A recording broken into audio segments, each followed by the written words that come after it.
OPM sesumbar jadikan Sugapa medan perang, Enos Tipagau berlagak bak, komandan hantu.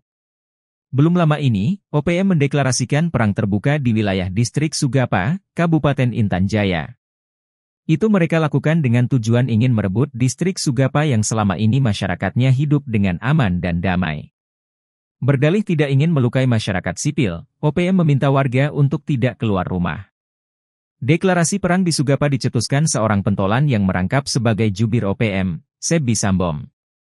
Sebbi menyebut, warga yang tinggal di rumah akan dianggap sebagai penduduk asli Papua.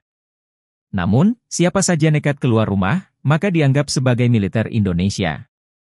Sebbi bahkan menyebut, sudah terjadi kontak tembak di Intan Jaya pada 11 Juli 2024. Ia menerima laporan itu dari Komandan OPM Batalion Angin Bula, Enos Tipagau. Baku tembak tersebut berlangsung selama lebih dari 2 jam, kata Sebbi. Pada baku tembak yang dimulai pukul 20.33 hingga pukul 22 itu, OPM mengklaim menembak seorang anggota militer Indonesia. Akan tetapi, klaim baku tembak yang dilaporkan Enos Tipagau kemungkinan besar hanya isapan jempol belaka. Sebab, mengutip pemberitaan tribunpapua.com edisi 7 Februari 2022, Enos sudah ditangkap polisi.